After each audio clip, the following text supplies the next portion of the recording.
Anong latest mga kababayan?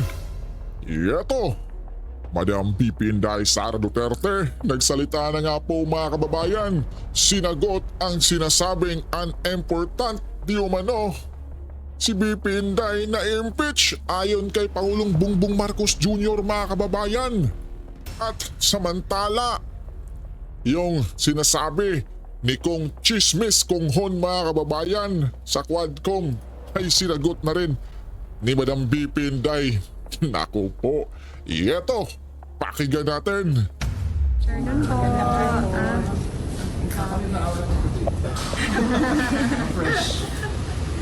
Nakatulog ako ng medyo mahaba kagabi. So, thank you. Magbigay lang ako ng update sa inyo sa nangyayari sa taas. Magbigay lang ako ng update sa nangyayari sa taas. So, hindi ko na lang din banggitin yung mga pangalan kasi nag-request din yung mga patients na huwag banggitin yung mga pangalan nila. So, ang isang patient, may clearance na siya. Ang decision niya is umuwi muna sa kaibigan niya. Natatakot siya umuwi sa sarili niyang bahay. So, Baka ang decision gurgurin niya, mga kabayan, no? discharge niya dito ay pupunta siya sa kaibigan niya. Doon muna siya titira. And then yung isang patient, waiting siya for discharge. At ang sabi sa kanya ng private doctors niya ay lumipat siya ng hospital. So, yun yung gagawin para sa kanya. Dahil po, bakit po lumipat? Well, hindi niya nasabi sa akin. Ang nasabi lang niya sa akin ay yun yung gusto ng private doctors niya. Na lumipat siya ng That's good, another madam. hospital. So, yun din yung gagawin niya kasi right now, yun lang din yung pinagkakatiwalaan niya, yung mga doktor. Tonight po siya lilipat. Nag-aantay siya ng kanyang discharge and clearance. Yung content order kay Atty. Zareca notice na ba't matatapos yung today? Ano po balikan? Next time po ba or hindi na nag-lapse na? Malamang siguro wala na yon kasi nag-aantay na lang yung lawyer dito sa taas ng clearance from all the offices concerned. So, likely baka considered as nag-lapse na yon. But ang gusto lang talaga ng lawyer is merong document na nagsasabi na cleared na siya. Ma'am, if we may get your reaction sa nabanggit po ni President Marcos. Yun, Ang ito na sinabi mga niya, kababayan. ma'am, kinonfirm niya po yung pumalat na text message na nakalagay na in the larger scheme of things, Sara is an unimportant, so please do not file impeachment complaints. What are your thoughts? Pinigil or he stopped in a way? Hindi naman ako mag-comment sa mga remarks ni President Marcos. But sorry, may nakalimutan ako na update sa taas. Gustong ipaabot nung dalawang patients ang pagpapasalamat niya sa inyo, sa media, kasi binantayan niyo daw sila at hindi niyo sila iniwanan. Tama. And gusto din nila magpasalamat sa mga doctors and lahat ng healthcare professionals na tumulong sa kanila. And of course sa mga lawyers din na nag-assist sa kanila all throughout the crisis. So isa din yun sa mga message nila galing sa taas. Salamat daw sa inyong lahat. At dahil daw may clearance na, pwede na rin daw, cleared na rin daw kayo from them na umalis or iwanan sila dito. Isa sa kanila lalabas sa public. Sure. Ang isa nakaalis na. Oo, nakaalis na yung isa. Ang isa na lang yung nag-aantay ng Possible clearance. din po lumabas na dito. Possible din po ma-discharge. Well, hopeful sila na merong ganon na mangyayari today. Pero I think meron ng assurance ang lawyers na mangyayari yon ang kanyang clearance and discharge today. So, nagpapasalamat. Kaya nagpadala na rin siya ng pagpapasalamat dito sa media, sa inyong lahat, sa pagbabantay, pagtulong at pagprotekta sa kanila. Sorry, NBI investigation, December 11. NBI? Yun. I'll have to run my schedule day by day kasi nagbabago siya ngayon araw-araw dahil bigla na lang may nangyayari na mga bagay kaya hindi ko magawa yung schedule ko ng malayo pa. So we do it day by day sa ngayon yung schedule. So hindi ko pa masagot kung Punta ba? pupunta ako sa December 11. Tsaka ang isang consideration dyan ay sinusunod ko kung ano yung mga sinasabi ng lawyers sa ngayon. So, ano yung sasabihin or ano yung advice ng lawyers, yun yung gagawin ko. How about the Good Government Hearing Committee? Yes, oo. Juan Nag-express kasi yung isang, dalawa, tatlo. Silang lahat na madam? Tatlo. Tatlo. Nag-express yung tatlong mga resource persons from the Office of the Vice President that they really feel safer and medyo kumakalma sila kung nandiyan ako. Ang worry ko lang is right now, wala na kasi kaming Chief of Staff, affected din yung Assistant Chief of Staff ng office. So ako na lang talaga yung naiwan sa opisina to do everything. And meron ding mga year-end activities ang office. Meron din kami mga Thanksgiving activities. Meron kaming budget utilization review dahil merong mga budget na kapag hindi nagamit, naglalapse by December 31, as well as yung planning for January 1 kasi bago na yung budget by January 1. And kung nakikita nyo, December na bukas, so we have just 1 month to do all those things. So, yun lang naman yung problem ko. Ngayon ko lang din po kayo ng comment ng regarding po sa sinabi po ni Congressman Jay Kong Hoon po na kung hindi Kong Hoon lang yun. daw po kayo maagang nag-ambisyon na magpresidente. Kung tahimik chismis daw yun po. mga kababayan. Eto, Unang-una, yun. the presidency of 2022 was mine already. Yun. Na nanalo na ako sa surveys, lahat ng tao solid na, united na for my candidacy. Pero I gave it away because I felt I had to do some other things other than being President of the Republic of the Philippines. Pangalawa, hindi ako yung nagsabi sa kanila na bukas sila ng investigation or inquiry in aid of legislation that is more like a political persecution and harassment of OVP personnel. So, wag nila akong i-gaslight into saying na Yun. ako ang dahilan ng kaguluhan na ito. Ang kaguluhan na ito ay nagsimula Sa inyo? yun, sa Sabihin mo na, bro. terrorism nila, sa Yun. harassment nila, sa Yun. threats nila, sa mga personnel ng Office of the Vice President. Ma'am, clarification lang po, nag-resign na po ba si Attorney Zulay? And when, Hindi pa siya nag-resign, pero nagsabi siya na mag-i-indefinite leave na siya. So, once ma-clear siya dito, she will file an indefinite leave from the Office of the Vice President. Ang sabi ng Presidente, never say never kung reconcile kayo ng dalawa. Sino member? Will not comment on the remarks of President Marcos sa ngayon. Thank you. Message na lang sa mga supporters sa EDSA Shrine. Yes, Oo. oo. Well, nagpapasalamat din kami sa mga supporters namin sa EDSA Shrine. And syempre yung iba pa na kahit hindi namin supporters ay nagpapalabas ng kanilang saloobin sa mga nangyayari ngayon. Dahil nagbabantay din sila sa mga pasyente natin dito sa Veterans Hospital.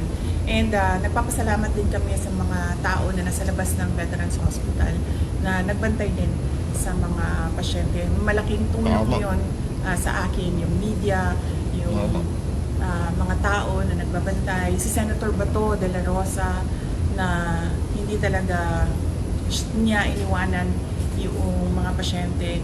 Si Senator Bongo na nag-substitute sa akin dito.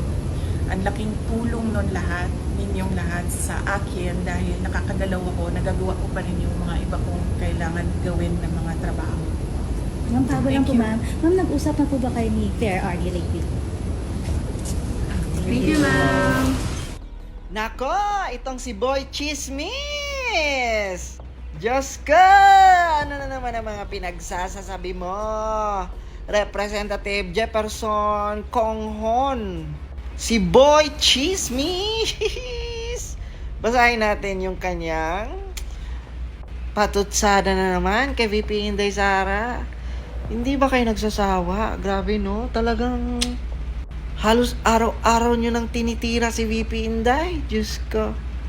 Sabi ni Mr. Chismis, nagsimula ang lahat ng kaguluhang ito noong mangarap ang ating Vice Presidente na maging presidente ng maaga. Ha? Paano mo nasabi yun, Boy Chismis? Kailan kaya nangarap si VP Inday Sara na maging presidente? Itong mga kongresista, no? May mga sariling multo, no? Mga, kung ano-ano ng mga guni-guni ang mga iniisip. Sabi pa niya dyan, noong mangarap ang former president na paupuin yung kanyang anak na maging presidente agad.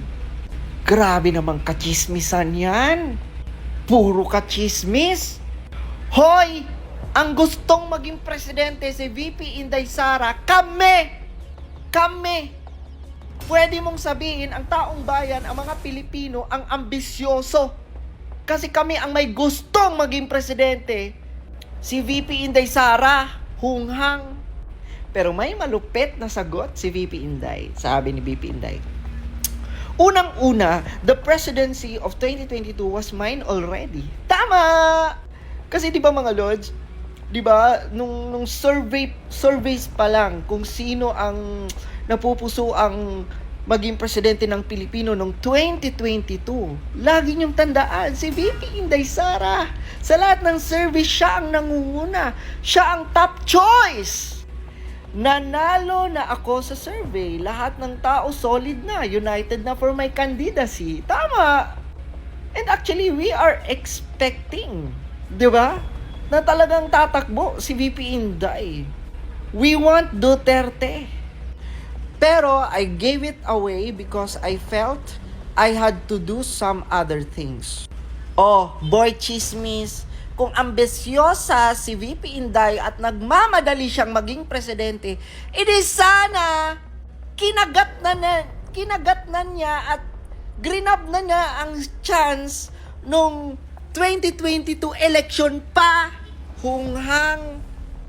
Pangalawa, hindi ako nagsabi na magbukas sila ng investigation or inquiry in aid of legislation that is more like a political persecution and harassment of OVP personnel. So wag nila akong i-gaslight into saying na ako ang dahilan ng kaguluhan na ito. Ang kaguluhan na ito ay nagsimula sa terrorism nila, sa harassment nila, sa threats nila sa mga personnel ng OVP. Agree! Alam mo, boy chismis, sa inyo nagsimula ang katangahan nyo. Ha? Yung mga nangyayari ngayon, ikaw yung bilog yung mata mong, ang laki-laki ng mata mong katulad ng ilong mo. Kayo ang unang nagsimula ng kaguluhan. Ha? Sabihin mo yan kay Tambaluslos. Imagine mo, nagtatrabaho ng maayos si VP Inday Sara.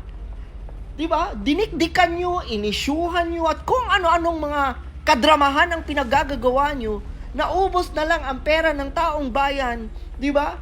At yung effort na sayang na lang ang oras sa kaka-attend ng hearing yung walang kwenta. Kaya ikaw, Konghon, no? Ikaw, hunghang. Huwag kang puro chismis. Ha? Huwag kang, di ba? Huwag kang gumawa ng mga kwento-kwentong kutsero. Kwentong barbero. Hindi ka naman barbero. Buhaya ka. At yun na nga po mga kababayan, no? Fresh na fresh yung ating susunod na Pangulo, ah. Mga kababayan, no? Simpleng-simple, no? Sinagot ni VP Inday, pero yun na nga, yung sinasabi ni Pangulong Marcos Jr. ay no comment pa rin siya, mga kababayan, sa ngayon, di ba? May oras dyan para sagutin niya ni VP Inday. Di muna siya magpapa-stress, mga kababayan, di ba? At yung banat ni Kung Chismis Konghon, mga kababayan, ng Quadcom ay naku po. O, di ba? Sana naman narinig na ni Mr. Congressman Chismis Konghon, na, di ba? Yung 2022 ay, di ba, mga kababayan? Sinabi na nga ni VP Inday. Grabe ito eh. Dapat magsamahin tong si Kung Hon at si Trillanes mga kababayan na yung kanilang source ay puro chismis lang, di ba? Di ba no? Di ba? Ikaw kabayan, ano sa tingin mo? Di ba? Komento mo lang sa baba. Ikaw kabayan, ano sa tingin mo ang dapat pang gawin ng ating Madam BP Inday kabayan? Magkomento lang kayo sa baba at pag-usapan natin yan. And kabayan, maraming salamat po sa mga nanood sa taga-ibang bansa po, no? Maraming salamat po kabayan at huwag niyong kalimutang mag-subscribe na din, like and share yung ating video mga kababayan. Malaking tulong na din sa atin yan para makatulong din tayo sa mga kapatid natin dyan o kababayan na nasa EDSA mga kababayan na sumusuporta, di ba? Sumisigaw, di ba? Na walang humpay talaga mga kababayan. Shout out po dyan sa ating mga kababayan, di ba? Na nasa malapit dyan na pumunta. Maraming salamat po. Na yung iba mga kababayan na nasa malayo, no? At tayo dito is nasa ano tayo mga kababayan, Mindanao is malayo talaga mga kababayan. Kaya dito na lang tayo sumusuporta kabayan. Di ba? Kaya mga kababayan, laban lang tayo. Di ba? Keep supporting lang po tayo kay Madam BP Inday. Pakita natin. Di ba? Kasi sa EDSA ngayon mga kababayan, unti-unti na eh. Di ba? Mukhang unti-unti nang napukaw yung iba mga kababayan na tila ba eh nagbubulag-bulagan pa. Eh ngayon, mukhang nakadilat na yung mata sa katotohanan mga kababayan. Di ba? Magpapasalamat din tayo mga kababayan, no, sa mga malalakihang vloggers na sumusuporta kay Madam BP Inday katulad nila Madam Maharlika, di ba mga kababayan? Grabe si Madam, kahit ang daming, di ba, banta sa buhay ay tuloy pa rin ang laban mga kababayan. Hindi pa rin, hindi, walang takot talaga mga kababayan si Madam Maharlika, di ba? Sila Boss Ban at Bay Balateros Brothers mga kababayan na lumalaban, di ba? Kahit papaano may boses tayo mga kababayan, di ba? SMNI mga kababayan, di ba? Lumalaban mga kababayan para kay Pastor Kibuloy. Oh, yun, SMNI mga kababayan, suportahan natin, di ba? Sila Miss Sas mga kababayan, di ba? Walang humpay kahit yung Facebook page ni Madam Sas ay, naku po, ginurgor ay wala pa rin humpay si Madam Sas mga kababayan. Gumawa pa rin ng paraan. Di ba mga kababayan, sila Agent Morales, di ba, Ka Eric, at lalong-lalo na si Madam Maui mga kababayan na yun yung unang pumunta sa EDSA na anya kunting-kunti lang sila mga kababayan at pinagtawanan pa daw, di ba? Dahil ano ba ang pinaglalaban nila, di umano. Pero ngayon mga kababayan, naiyak na lang si Madam Maui dahil grabe yung suporta ng taong bayan mga kababayan. Yung iba talagang namulat na, di ba mga kababayan? At kahit na yung mga ibang ex-general at mga retired na mga sundalo mga kababayan, di ba? Pumunta na rin sa EDSA. Grabe mga kababayan, kaya magpapasalamat tayo sa ating lahat mga kababayan. Kaya God bless you po kabayan at ingat po kayo palagi.